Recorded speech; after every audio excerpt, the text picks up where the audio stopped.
First of all, I would like to say as well just how sorry I am and how sorry we are to particularly the victims of illegal voicemail interceptions and to their families. It's a matter of great regret of mine, my father's, and everyone at News Corporation. And these are standards, these actions do not live up to the standards that our company aspires to everywhere around the world. And it is our determination to both put things right, make sure these things don't happen again, and to be the company that I know we have always aspired to be. As for my comments, Mr. Chairman, or my statement, which I believe was around the closure of the News of the World newspaper. Before you get to that, I would just like to say one sentence. This is the most humble day of my life. Okay, thank you. And the departure from your company in the recent few days of Tom Crone, of Rebecca Brooks, and of Les Hinton, is that because any of them had knowledge of phone hacking?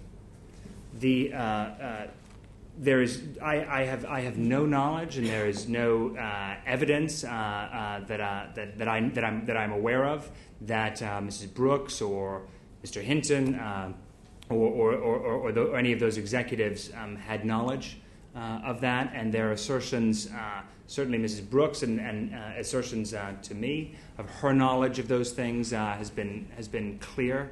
Nonetheless, those resignations have been accepted, but it's important, on the basis that there is no evidence today that I have seen or that I have any knowledge of that there was any impropriety.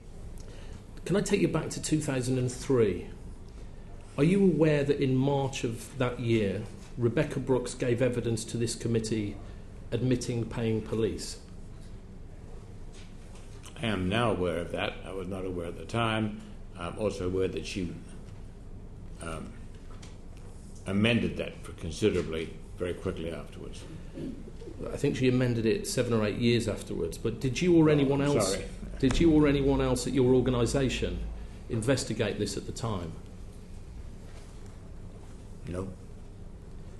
Can you explain why? I didn't know of it. I'm sorry. If I can just say something, and this is not as an excuse, maybe it's an explanation of my laxity. The News of the World is less than 1% of our company. I employ 53,000 people around the world who are proud and great and ethical and distinguished people, professionals in their life, and perhaps I'm spread watching and appointing people whom I trust to run those divisions. Why did you not dismiss News of the World Chief Reporter Neville Thurlbeck following the Mosley case? I'd never heard of him.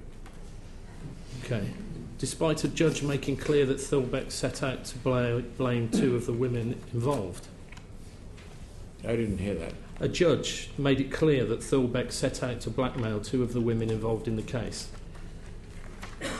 That is the first I've heard of that.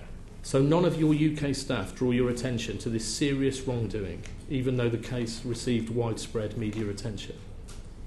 I think my son can perhaps answer that in more detail. He was a lot closer to it. I'll come to your son in a minute. So despite the fact that blackmail can result in a 14-year prison sentence, nobody in your UK company brought this fact to your attention? The blackmail charge, no. Mr. Murdoch, at what point did you find out that criminality was endemic at News of the World?